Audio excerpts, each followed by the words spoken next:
Jemi në çastin e fundit të vaktit të iftarit, Zoti na pranoi lutjen dhe ditën e agjerimit. Si ëmbëlsirë për këtë iftar do përgatis tamoloris. Në fillim do e zi vetëm tamolorizin me ujë dhe më pas do ja hedhi qumshtin. Kështu në një tenxhere hedhim orizin, kështu e hedhim në tenxhere dhe ja shtojmë 500 ml me ujë. E zim orizin derisa orizi të shterret uji plotësisht duke e përzierë kështu vazhdimisht. Orizit ju ka shterur uji, tash ja shtojmë qumshtin.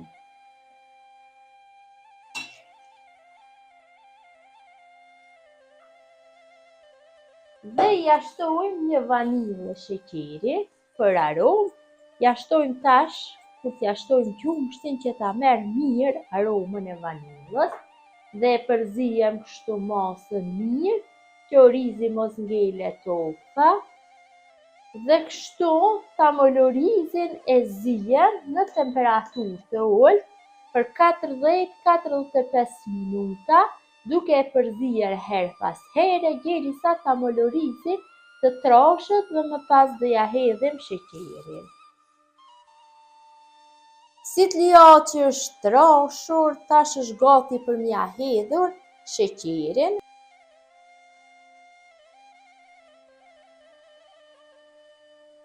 Dhe tamolorizin do e kaloj nëpër pjata ku do bëhet servimi, do e kaloj kështu në pjata dheu, tamam i përshtatet dhe iftarit. Pra një iftar tradicional nga ëmbëlsira në pjatën kryesore në gjitha. Hedhim kështu, i lojmë që të ftuhen dhe si t'lijaçat janë gati.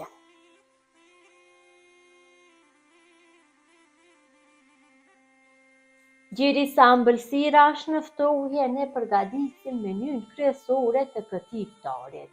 Tu kam një pulë, cilën do e ndoj në 2 pjesë. Pra shumë shpejt përgatitet ky iftar. Bëhet kur jeni në ngut, kur keni mysafir, vërtet bëhet i shishëm dhe i shpejt, i mirë. Pulën e kam ndarë në 2 pjesë, atëherë bëjnë marinimin e saj, në njërin tjetër formuj marinatën. Tu kam një lugë gjelle me biber të kuq, një lugë gjelle me veget dhe një lugë të gjellës jo të mbushur plot, me erza apo me elmeza të cilat janë për mish pule, i hedhim në një dhe ja shtojmë një filxhan me vaj dhe vetëm se e përzim mirë masën. Kështu dhe më pas do e lyhem pulën. Kemi përzir masën mirë, tash e lyjm pulën. Kështu. Mirë. E hedhim gjithë marinatën, bymishin e pulës.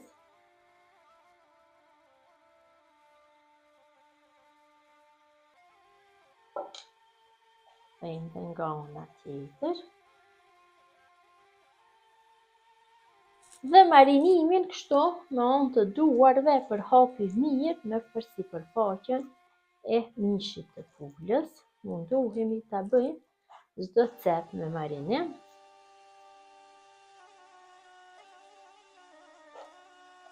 Kemi bërë lyrjen e gjithë pulës nga gjithë anët, atëherë i shtojmë pak ujë, dikon rreth 150 ml me ujë, ose se shmjaftueshëm. Marrim një letër përpjekje të lagur me ujë dhe ja vendosim kështu pulës sipër dhe e fusim në zjarr të nxehtë 250 gradë. Të kam nxehtë furrën rreth 1 ore që të bëhet pjekja e mishit pulës. Tash i përgatisim patatet derisa pula është në pjekje. Këtu kam 650 gram me patate, të cilat i kam pastruar nga lëvurja dhe i kam prerë në feta kështu të holla. Ja hedh rreth 200 gram me këpurdhra të freskëta.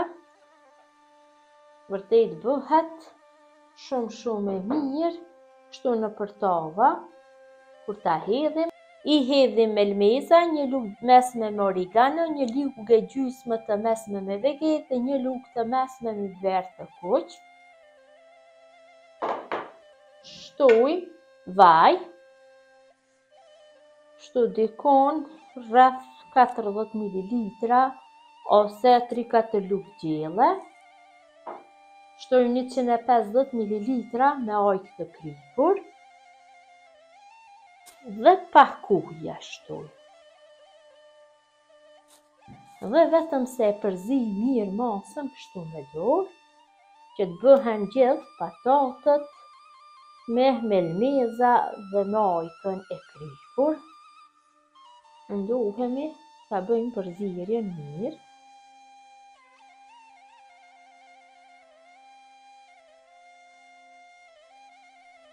Kemi vendosur patatët në tava, atëherë ja hedhim salcën, cila ka ngelur në tepsi, sipër kështu. Këtë dyja të hedhim. Ndohemi mirë, ja hedhim. Këtë dyja.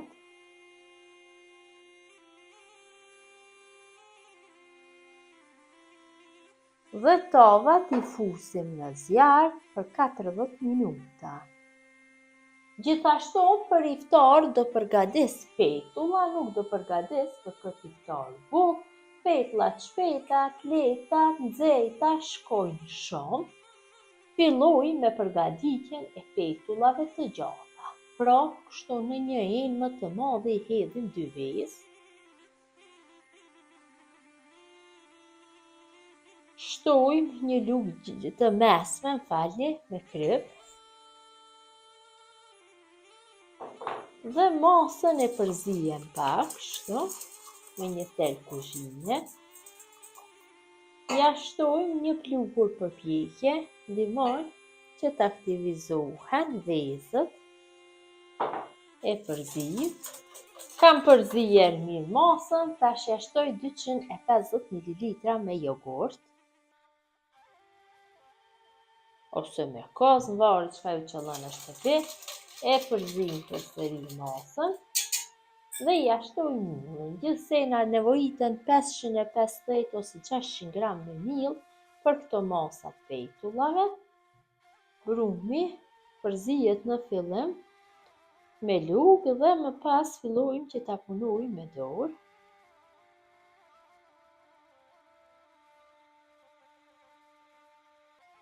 Shtojmë dhe pjesën tjetër të millit. Nuk e shtoj millin për një herë, këtë mënyrë e kontrollojmë trashësinë e brumit. Dhe e punojmë brumin kështu me dorë derisa të bëhet mbledhja. Përmohet një brum mesatarisht i trashë. Kam punuar brumin dikon 3-4 minuta, ka dalë një brum i butë, jo shumë i fortë. Dhe enën ku ndodhet brumi e mbulojmë dhe lajmë që të pushoj për 20 ose 25 minuta na vjen dhome brumi. Brumi ka pushu mjaftueshëm, atëherë largojmë nga ena dhe e kalojmë tavolinën e punës. Dhe brumin e rrokollisim kështu në mill, duke e ngjeshur me duar. Hedhim mill sa herë që ka nevojë dhe brumin fillojmë që ta hapim me anë të shkopit për gatim, duke ja dhënë një trashësi rreth 1 cm. Gjatë hapjes brumin e kthejmë herë nga njëra anë, herë nga tjetra.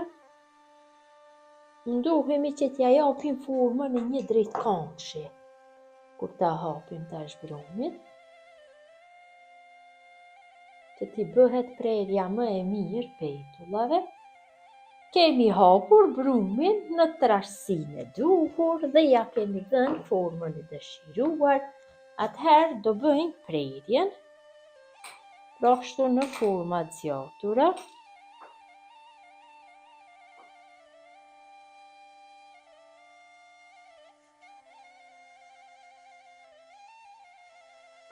Pasi kemi bërë prerjen e petullave, atëherë do i fërgojmë në një tigan, hedhim vaj, hedhim dikon rreth 300 ml me vaj, besoj se është mjaftueshëm. Dhezim zjarrin dhe në temperaturë mesatare nxehim vaj i mirë. Vaji ka fillu që të nxehet, atëherë bëjmë përgimin e petullave. Kështu i vendosim në vaj. Temperatura duhet jetë në të mesmen. Dhe njëherë petullat i fërgojmë nga njëra anë dhe më pas i kthejmë nga ana tjetër, në mënyrë të njëjtë i fërgojmë gjithë petullat.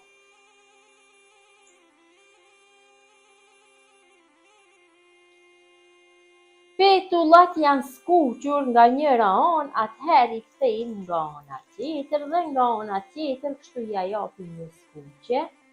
Fërgojmë kështu ka 2-3 minuta nga njëra anë dhe pastaj i kthejmë nga ana tjetër.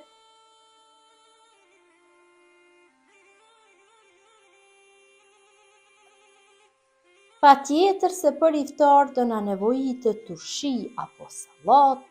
Tu kam sotuar pak sallatë jeshile dhe i kam hedhur kështu qep të njoma, ja shtoj pak krip,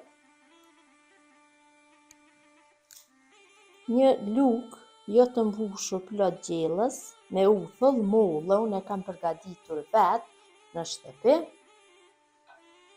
Dhe ja shtoj një lugë e gjysmë të gjellës me vaj dhe vetëm se e përzi sallatën dhe iftari është gati për ta servuar.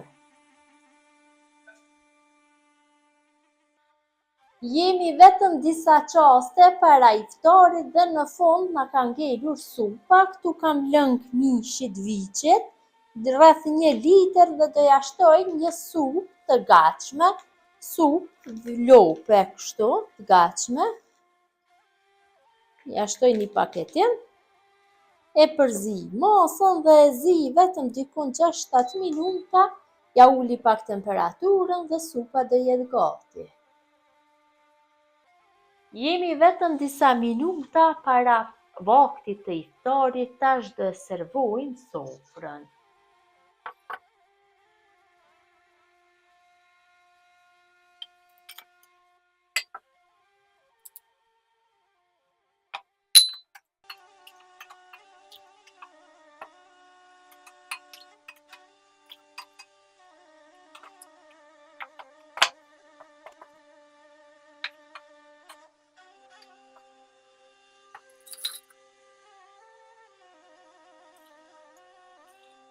Jemi në çastin e fundit të vaktit të iftarit, Zoti na pranof lutjen dhe ditën e agjerimit. Besoj si u ka pëlqyer motra dashura mënyra se si kam përgatit këtë iftar tradicional.